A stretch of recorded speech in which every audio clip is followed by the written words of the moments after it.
Muy buenas a todos, bienvenidos a este canal, me llamo Silvia Nolak y bueno, la verdad es que me apetecía mucho abrirme un canal de YouTube de libros porque me gusta mucho leer y también soy escritora.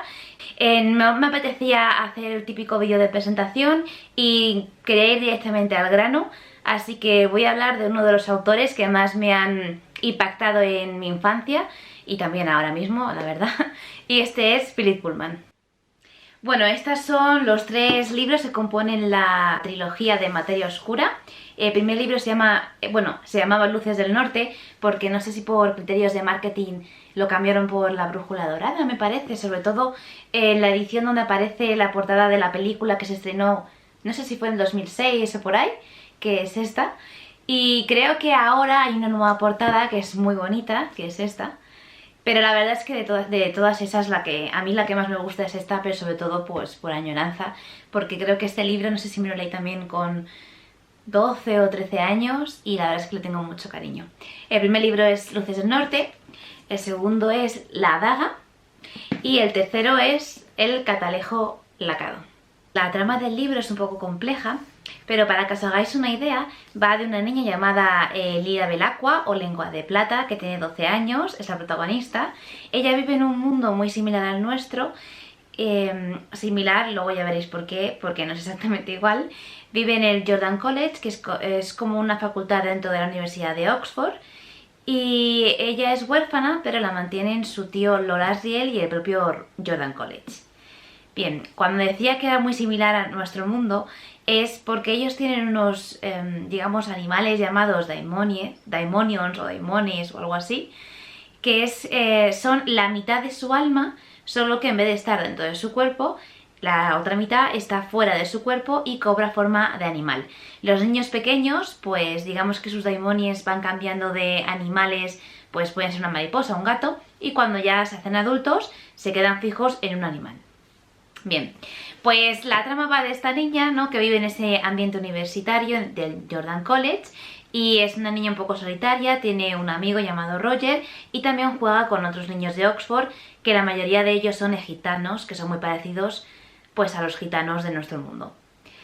Pues estos niños, pues no se sabe muy bien por qué, empiezan a desaparecer, no todos, claro, algunos, y uno de ellos también es su amigo Roger. Pero antes de todo esto aparece una señora llamada señora Coulter, una mujer misteriosa y elegante que por un motivo especial se fija en ella y decide llevársela a su casa, que se encuentra en Londres, y digamos que ahí Lira empieza a descubrir otro mundo distinto al mundo universitario, un mundo más de la alta alcurnia londinense, y la verdad es que ella va disfrutando de ese viaje hasta que se da cuenta de que la señora Coulter oculta algo un poco extraño y además su relación con su daimonion también es un poco tóxico y le llega el rumor de que su amigo Roger ha desaparecido. Al final decide huir y digamos que ahí comienza la aventura. Se va hacia el Polo Norte junto con los egiptanos en busca de los niños perdidos. I'm taking you north. Sometimes children can just disappear. Al margen de todo esto, también tenemos una historia, digamos, que para mí es la que más me interesa a mí, que es la búsqueda del polvo. Su tío, Lord Asriel, es un científico, un universitario, que se dedica a investigar este polvo, esta materia oscura del universo. Él aparece en la universidad indicándole a los propios, al Jordan College, que es el que le financia estas salidas, y él les enseña un descubrimiento que ha tenido, que es que gracias a un objeto específico consigue ver el polvo. De ahí saca pues dos cuestiones muy interesantes. Una de ellas es que el polvo no toca a los niños, pero sí toca a los adultos. Y otra de la otra cuestión es que en una aurora boreal llega a ver un castillo, digamos que es como una imagen de otro mundo paralelo. I set out for the north some 12 months ago, and this is the first of the discoveries I made. A myriad of worlds of which the Magisterium can... ¿Qué pasa con esto? Que el Magisterio, que digamos que es digamos que es el antagonista, es muy parecido a la Iglesia Católica de nuestro mundo o al Vaticano, pues las cuestiones del polvo le parece que son una herejía y cuando se enteran de esta investigación, pues van detrás de Lord Asriel. Él decide también huir para seguir con su investigación y digamos que esa investigación se va entrelazando con la aventura de Lyra. La verdad es que a mí el factor de la investigación del polvo pues siempre me ha gustado mucho. Reconozco que este primer libro quizás no es que sea más infantil, pero de los tres sí es un poco más infantil y quizás al principio cuesta un poco de... no de entender, pero bueno, que va un poco más lento. Yo os recomiendo que le deis una oportunidad, que sigáis leyendo el libro, porque luego aparece, sobre todo en el segundo libro, digamos lo que es más la trama más compleja y la que a mí me parece más interesante. Y en este libro de la daga, que es el segundo, también aparece otro protagonista, que es Will, este niño de aquí, y digamos que bueno, van investigando lo que es el polvo, también que cuántos mundos paralelos hay, en fin, tampoco quiero hacer spoilers. Se me había olvidado añadir que además, aparte de Lyra, ¿no?, que quiere investigar y encontrar a su amigo Roger, en el primer libro sobre todo, le regala a su tío Asriel un aparato llamado el aletiómetro, que es como una brújula que digamos que tiene diferentes símbolos y dos manecillas, y depende de la pregunta que ella tenga, pues una pregunta sobre el futuro o sobre el presente, pues digamos que le aparece en su cabeza la respuesta. Y digamos que este aparato está conectado al polvo. Ya veremos más adelante un poco lo que es el polvo y esta relación tan extraña, ¿no?, entre él y los mundos paralelos.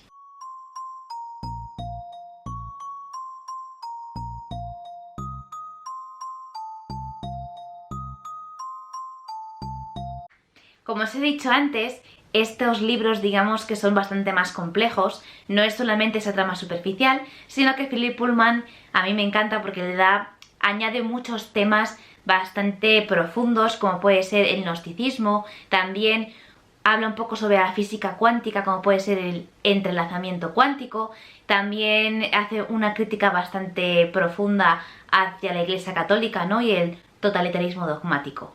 Me gusta mucho analizar esta novela sobre todo por eso, porque no solamente trata pues la típica aventura de una niña, ¿no?, sino que trata temas complejos, y creo que en lo que es en el mundo de la fantasía me gusta mucho leer algo que también me haga pensar.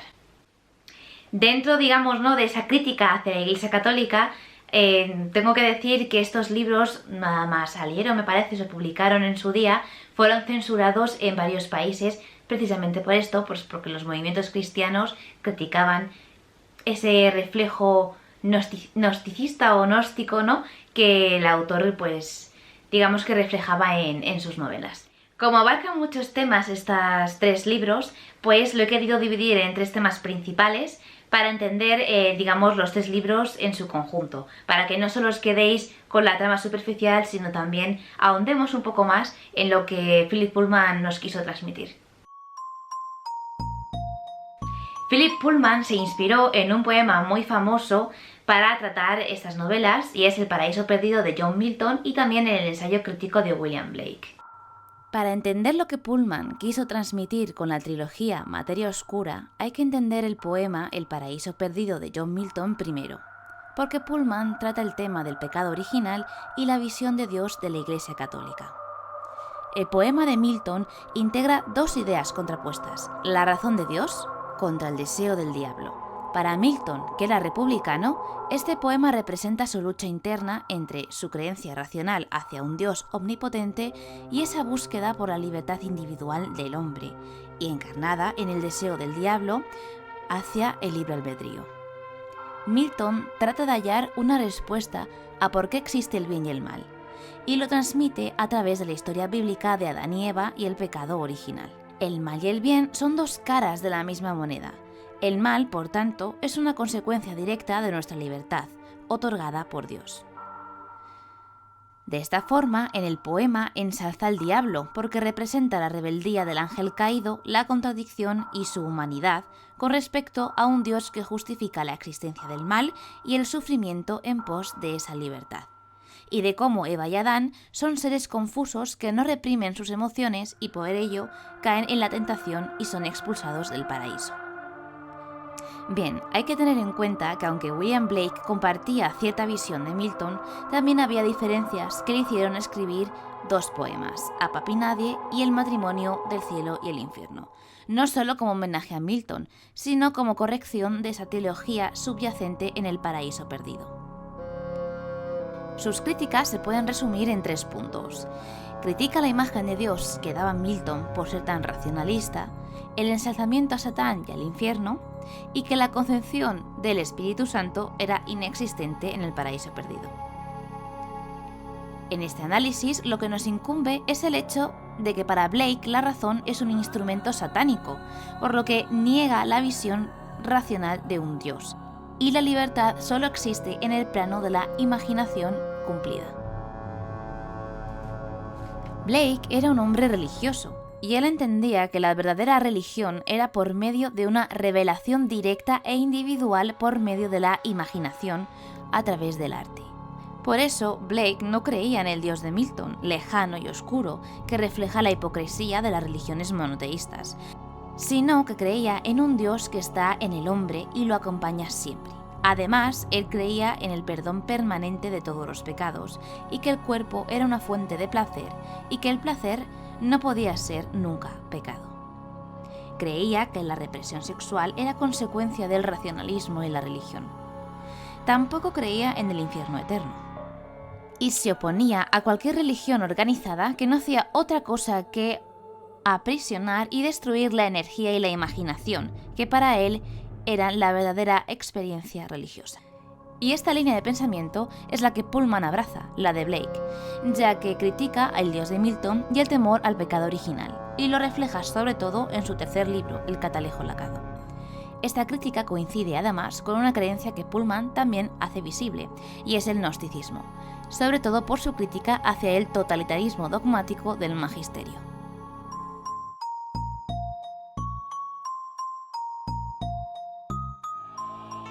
El gnosticismo está basado en el autoconocimiento y no en la fe. Hacer que tu alma trascienda. Para los gnósticos, la salvación no está basada en la fe ni en el sacrificio cristiano, sino que el ser humano debe salvarse a sí mismo, y para ello debe alcanzar la gnosis, acceder a través de la intuición el conocimiento de lo divino. Promueve una religión para el individuo, no para la Iglesia, y hallar lo divino por sí mismo. Philip Pullman en sus libros cuestiona la idea de la fe, del pecado original y de la autoridad del Vaticano y de la Iglesia Católica.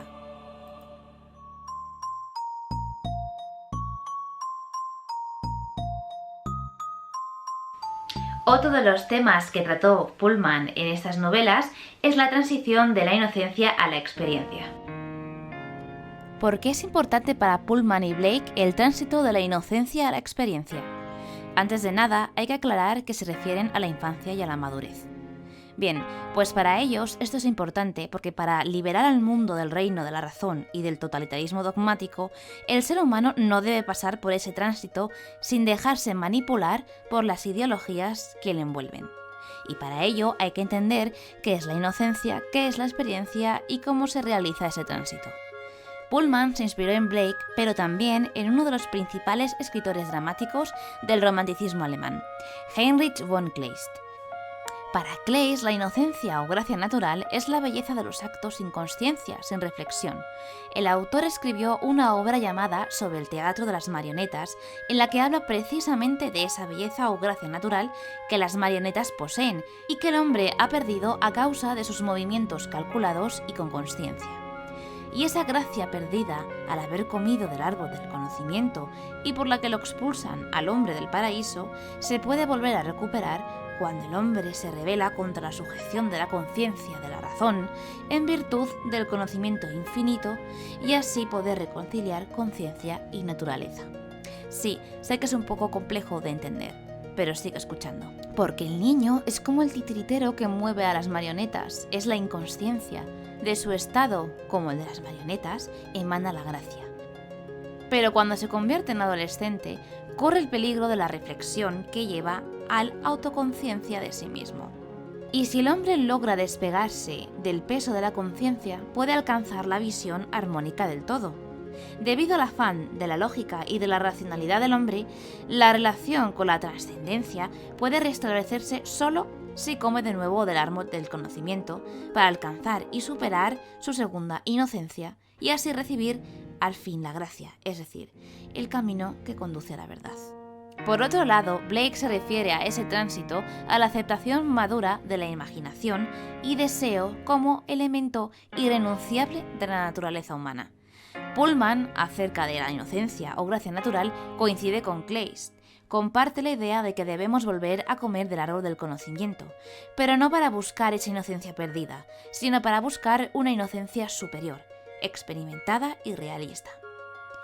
La idea la sacó también de Blake. Él lo llamaba inocencia y experiencia, mientras que Pullman lo llama inocencia y sabiduría, porque la experiencia es lo que se necesita para llegar a la sabiduría.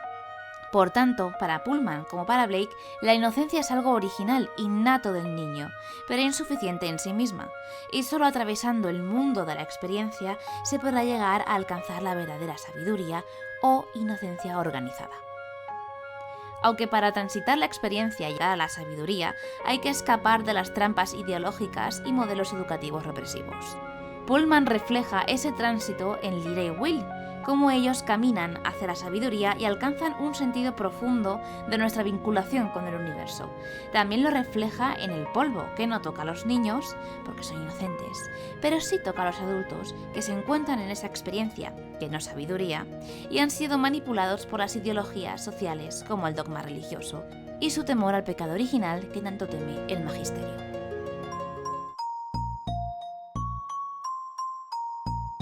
Y el último de los 3 temas que quería ahondar en estas novelas, y es el que más me gusta, es el del multiverso o el de los universos paralelos. Pullman se inspiró en sus diversos mundos y criaturas en Blake y en la moderna física cuántica, y en el primer libro aparece una escena de Lord Asriel explicando a Lyra sobre esa cosmovisión. Innumerables miles de millones de mundos paralelos. Este mundo, como otro universo cualquiera, es resultado de la posibilidad. Tomemos el ejemplo de una moneda. La arrojamos y el resultado puede ser cara o cruz. Antes de que toque el suelo, ignoramos de qué lado caerá. Si el lado es cara, significa que la posibilidad de que sea cruz ha quedado eliminada. Sin embargo, en otro mundo podría ser cruz. Cuando ocurre tal cosa, los dos mundos se separan. En realidad, estos fallos de lo posible ocurren al nivel de las partículas elementales, pero se producen de la misma manera. En un momento determinado son posibles varias cosas. Un momento después ocurre una sola, y las restantes dejan de ser posibles, salvo que hayan surgido otros mundos donde podrían serlo. Los mundos paralelos de Pullman se hallan conectados por lo que la física cuántica denomina enredo cuántico o entrelazamiento cuántico. De ahí Pullman desarrolló la idea del polvo o materia oscura y su universo implicado. El entrelazamiento cuántico es un fenómeno que desconcierta a la ciencia y que Einstein llamó acción fantasmal a distancia. El enredo se produce cuando dos partículas, como los átomos o fotones, se entrelazan y experimentan un vínculo inexplicable. Todavía. Que se mantiene incluso si las partículas se encuentran en lados opuestos del universo.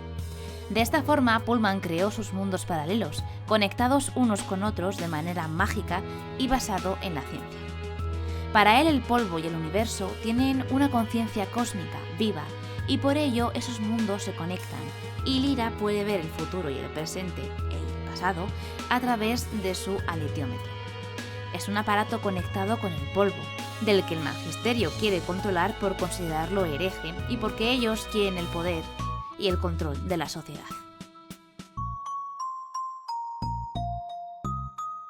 La verdad es que quería hacer este análisis sobre las novelas de Philip Pullman porque en su día no las llegué a entender al 100% y luego ya de más mayor, aparte de releérmelas, también investigué un poco por internet y descubrí, digamos, ese subtexto, ¿no?, que el autor quiso reflejar en sus novelas y la verdad es que me gustó mucho y quería también, digamos, analizar esto porque creo que a veces la fantasía o los libros de fantasía a veces pecan un poco de, digamos, que no tratan temas tan profundos. Bueno, espero que os haya gustado este vídeo análisis del libro de Philip Pullman y bueno, dejadme en la cajita de comentarios si os ha gustado, qué otros vídeos os gustaría ver y nada más, nos vemos en el próximo vídeo.